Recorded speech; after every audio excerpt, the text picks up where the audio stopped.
दोस्तों, जिस राम मंदिर के नाम पर पिछले कई दशकों से वोट मांगे गए, जिसके नाम पर देश की जनता ने अपनी मेहनत की कमाई से करोड़ों रुपए चढ़ावे में दिए, जिसके निर्माण को सदी की सबसे बड़ी घटना बताकर के हर टीवी चैनल पर दिन रात ढोल पीटा गया, उसी राम मंदिर में सरेआम डकैती पड़ जाए, चढ़ावे का पैसा गायब हो जाए और जब जनता सुप्रीम कोर्ट पहुंचे तो सरकार के वकील साहब कहें कि साहब हम तो जवाब सीलबंद लिफाफे में देंगे, जनता को पता चलने की क्या ज़रूरत है। तो आपके मन में सवाल उठता है या नहीं कि आखिर इस सीलबंद लिफाफे में ऐसा क्या है जिसे देश की जनता से छुपाया जा रहा है? क्या राम के नाम पर आया चढ़ावा राष्ट्रीय सुरक्षा का मामला बन गया है? क्या दान की डकैती की जांच किसी परमाणु हथियार जैसी गुप्त हो गई है कि जिस पर लिखी बात अगर बाहर आ जाए तो देश पर संकट आ जाएगा? जी हां दोस्तों, कल सुप्रीम कोर्ट में राम मंदिर चढ़ावा डकैती मामले पर सुनवाई हुई। चीफ जस्टिस सूर्यकांत, जस्टिस जयमाला बागची और जस्टिस वी मोहना की बेंच ने केंद्र सरकार, यूपी योगी सरकार और श्री राम जन्मभूमि तीर्थ ट्रस्ट तीनों को नोटिस जारी किया है।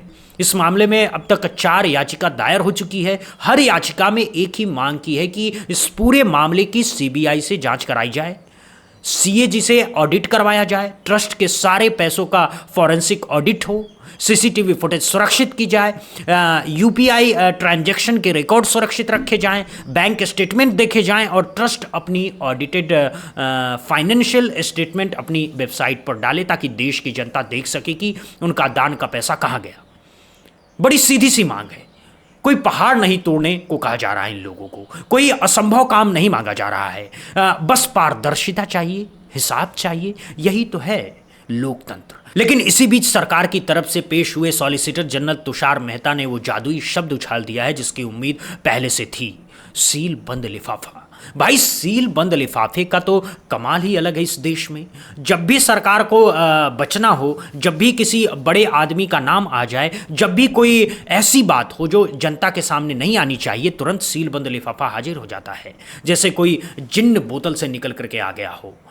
और मजे की बात यह है कि सुप्रीम कोर्ट ने भी इस सील बंद वाली बात मान ली है, कह दिया कि ठीक है भाई, सील बंद में दे दीजिए, कोई दिक्कत नहीं है। अब सोचिए जरा, ट्रस्ट को नोटिस न देने की बात भी सॉलिसिटर जनरल ने कही थी, ये मांग नहीं मानी गई, वो ठीक बात है। याचिकाकर्ता के वकील ने कहा कि हमें भी रिपोर्ट की कॉपी चाहिए ताकि हम भी देख सके कि जांच में क्या हुआ।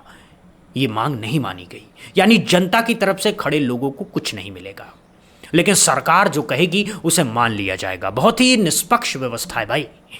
अगली सुनवाई अब सोमवार को होगी। सरकार को जवाब देने के लिए 1 हफ्ते का समय मिला हुआ है और उसी सीलबंद लिफाफे में जवाब आएगा। अब यहाँ सबसे बड़ा सवाल जो हर आम आदमी के मन में उठ रहा है कि वो ये है कि आखिर सीलबंद लिफाफे में छुपाने जैसा क्या है? मंदिर बना किसके पैसे से? देश की जनता के पैसे से। चढ़ावा आया किसके जेब से? देश के करोड़ों भक्तों की जेब से। ट्रस्ट में जिन लोगों को बिठाया गया वो देश की जनता की सेवा के लिए बिठाए गए थे, आरएसएस के लिए नहीं बिठाए गए थे। अब जब हिसाब मांगा जा रहा है तो कहा जा रहा है कि नहीं भाई, हम तो सील बंद में देंगे। अरे भाई, चीन पाकिस्तान का कोई नक्शा तो नहीं है इसमें, कोई परमाणु फॉर्मूला तो नहीं लिखा हुआ है, कोई सेना की तैनाती का ब्यौरा तो नहीं है। बस इतना बताना है कि किसने कितना पैसा चुराया, कहां गायब हुआ, कौन कौन जिम्मेदार है, इसमें राष्ट्रीय सुरक्षा कहां से आ गई। अगर ये बात बाहर आ गई तो क्या पाकिस्तान मिसाइल दाग देगा? क्या चीन सीमा पार कर लेगा? क्या चीन सीमा पार कर लेगा? क्या श्रीलंका बांग्लादेश पर हमला कर देगा? कुछ नहीं होगा। बस इतना होगा कि जनता को पता चल जाएगा कि उसके राम के नाम पर आए पैसों को किसने किसने मिलकर के लूटा है। और यही वो सच है जो कोई नहीं चाहता कि जनता तक पहुंचे।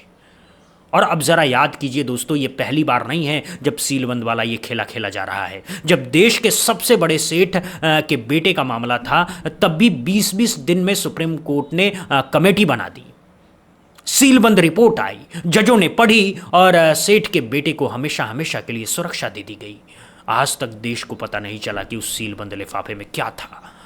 तो अब वही खेल राम मंदिर के मामले में भी होने जा रहा है दोस्तों। यही आशंका, यही डर है। लिफाफे में क्या होगा कौन जाने। शायद बड़े बड़े लोगों के नाम होंगे, शायद पैसों के ब्यौरे होंगे, शायद कुछ धमकियां होंगी, शायद कुछ लालच होगा, कुछ भी हो सकता है। पर एक बात पक्की है कि जनता को कुछ नहीं मिलेगा।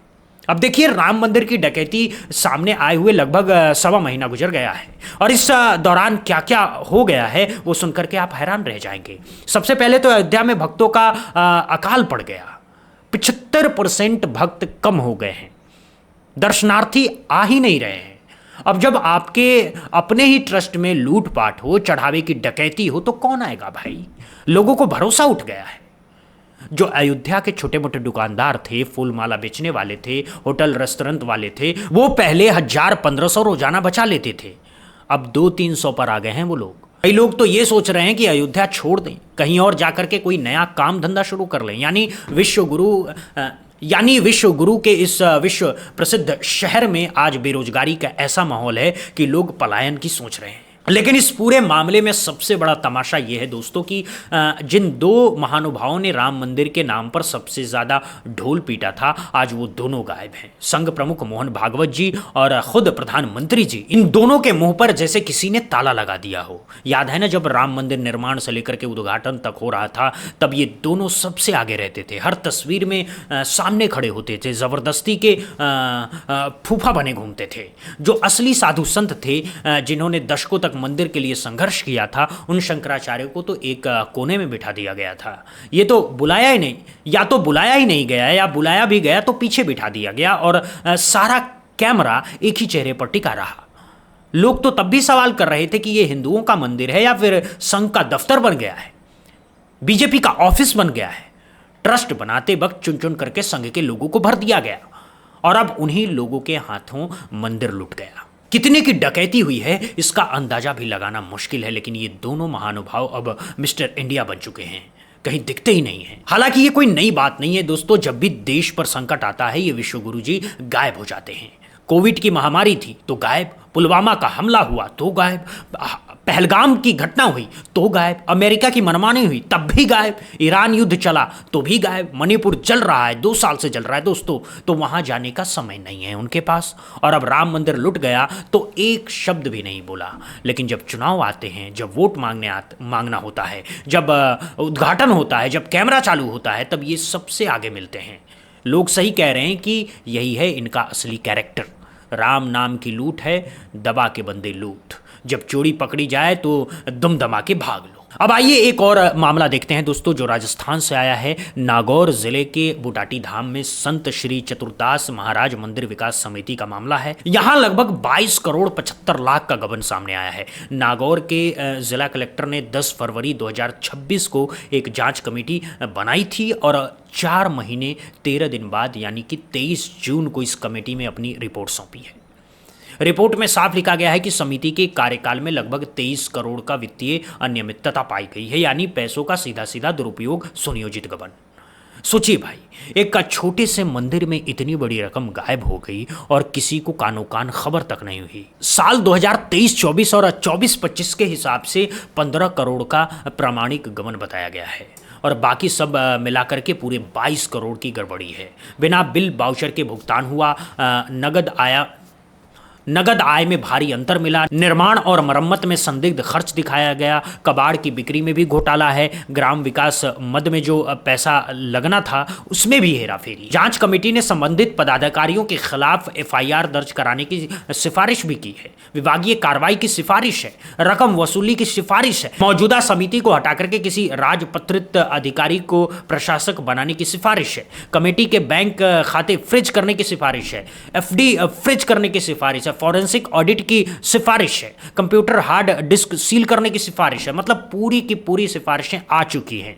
अब देखना यह है कि सरकार क्या करती है, या फिर ये रिपोर्ट भी किसी सील बंद लिफाफे में चली जाएगी। और सबसे बड़ी बात, रिपोर्ट में ये कही गई है कि मंदिर परिसर सरकारी जमीन पर बना हुआ है, इसीलिए विकास समिति को मंदिर की आय और संपत्ति पर कोई कानूनी स्वामित्व है ही नहीं। यानी जो पैसा वो अपना समझ करके बैठे थे वो असल में सरकारी है, यानी जनता का है, यानी सीधी सीधी सरकारी संपत्ति की चोरी है। अब बात करते हैं तीसरे बड़े मामले की, बद्रीनाथ धाम की। यहाँ भी चढ़ावा चोरी का मामला सामने आया है और इसमें प्रमोद नोटियाल नाम के एक कर्मचारी को गिरफ्तार किया गया है जो कमेटी से जुड़ा हुआ था। और उसे कब गिरफ्तार किया गया? रात के 11 बजे देहरादून से। भाई अगर बड़े लोग होते तो शायद 13 बजे भी ना करते, छोटे कर्मचारी है ना, तो 11 बजे भी उठा लिया। यहां भी वही कहानी है दोस्तों, चढ़ावे की गिनती में गड़बड़ी, पैसों का इधर उधर होना। 4 सदस्यीय जांच कमेटी बनी है, शुरुआती रिपोर्ट में अनियमितता पाई गई है और उत्तराखंड सरकार ने भी अपनी तरफ से 3 सदस्यीय हाई लेवल जांच कमेटी बना दी और अब 15 दिनों में अपनी रिपोर्ट देगी। और मध्य प्रदेश के महाकाल मंदिर में भी कुछ ऐसा ही चल रहा है दोस्तों। बगलामुखी मंदिर से भी शिकायतें आई हैं, यानी जिस मंदिर में देखिए वहीं से घोटाले की गंध आ रही है। तो सोचिए दोस्तों, एक तरफ राम मंदिर की डकैती है, दूसरी तरफ बुटाटी धाम में 22 करोड़ का गबन है, तीसरी तरफ बद्रीनाथ में चोरी है, चौथी तरफ महाकाल में गड़बड़ी है। ये पूरा एक पैटर्न बन गया है, एक मॉडल बन गया है, एक बिजनेस मॉडल, जिसमें भगवान के नाम पर आया चढ़ावा सीधे कुछ खास लोगों की जेब में जा रहा है। कांग्रेस के प्रवक्ता पवन खेड़ा जी ने तो प्रेस कॉन्फ्रेंस में बहुत सीधी सीधी बात कही है। I'll give you some examples which are very startling. There is a company called L&T. L&T offered that they will construct this temple free of cost. 1 rupee they'll charge. No. 2100 crores was spent on construction of this temple. When there is a company which is willing to construct it free of cost, why do you have to spend 2100 crore rupees? A stone supplier from my state, Rajasthan, if you see the facade of the temple, they've used the Dholpur stone. Dholpur stone comes from my state. So there is a stone supplier from my state who offered to supply stone free of cost, again charging 1 rupee. No. The trust decided to buy stone 500 rupees per square feet. That's the 1 square feet stone right here. So 500 rupees per square feet. When there is a person willing out of his faith to donate that stone free of cost, why do you have to spend so much money? I'll give you a third example. A land was purchased by this trust 7-8 kilometers away from the temple for 86 crores. And now on that land they were growing cattle feed. Believe me, there is no Gaushala attached to the temple. So who were you growing this cattle feed for? That land was bought by the trust at the price which is 8 times higher than the market price. Kheda जी बहुत सही बात कहते हैं कि ये सिर्फ चढ़ावे की डकैती नहीं है, ये देश की जनता की आस्था की डकैती है, विश्वास की डकैती है, उस भरोसे की डकैती है जो लोगों ने प्रधानमंत्री कार्यालय के निर्देश पर बनाए गए इस ट्रस्ट पर किया। ट्रस्ट को प्रधानमंत्री कार्यालय ने बनाया था, ट्रस्ट में आरएसएस के लोगों को भरा गया था और अब जब लूट पकड़ी गई तो प्रधानमंत्री चुप हैं, आरएसएस चुप है, अमित शाह गायब है।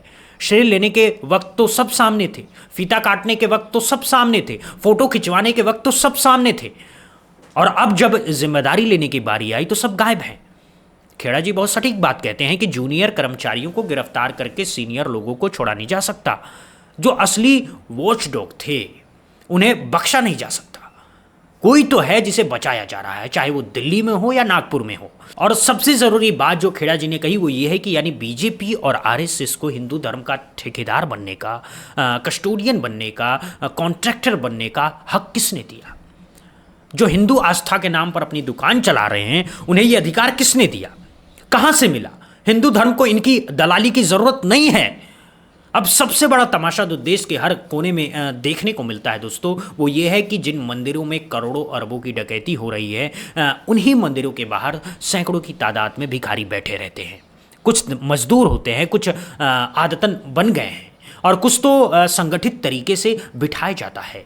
लेकिन बात तो ये है, जब मंदिर के अंदर बैठे लोग करोड़ों अरबों लूट रहे हैं तो कम से कम बाहर बैठे इन भिखारियों का ही पेट भर दो यार, इनके लिए भोजन का इंतजाम कर दो, रहने की जगह दे दो, कुछ इनकी भी सफाई करवा दो।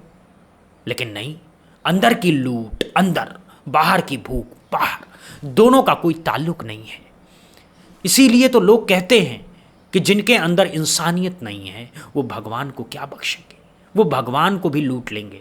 तो अंत में मैं आप लोगों से बस इतना कहना चाहूँगा कि ये मामला सिर्फ पैसे का नहीं है, ये आस्था का मामला है, विश्वास का मामला है। जब हम अपनी मेहनत की कमाई मंदिर में दान करते हैं तो हम अपने भगवान के लिए देते हैं, किसी संघ के लिए नहीं देते हैं, किसी बीजेपी के लिए नहीं देते हैं, किसी ट्रस्ट के लोगों की जेब भरने के लिए नहीं देते हैं। हमारा पैसा हमारा है, हमारा हिसाब हमारा है और हमें इसे जानने का पूरा हक है। ये सीलबंद लिफाफे की नौटंकी हमारे साथ बहुत हो चुकी है। अब वक्त आ गया है कि इस पर्दे को हटाया जाए हर काली करतूत को बाहर लाई जाए, हर चोर को बेनकाब किया जाए, चाहे वो कोई भी हो, कहीं भी बैठा हो। असली सुनवाई सोमवार को है। देखते हैं आगे आगे होता क्या है, कोर्ट क्या कहता है, सरकार क्या रुख अपनाती है और सीलबंद लिफाफे का ये खेल कब तक चलता है। तो दोस्तों, इस पूरे मामले पर आपकी क्या राय है? क्या आपको लगता है कि सीलबंद लिफाफा सही है, या ये पर्दा हटाना, या इस पर से पर्दा हटाना चाहिए? क्या राम मंदिर के इस डकैती मामले की सीबीआई जांच होनी चाहिए? क्या ट्रस्ट के लोगों पर कार्रवाई होनी चाहिए? और क्या इस देश के करोड़ों भक्तों को कभी हिसाब मिल पाएगा?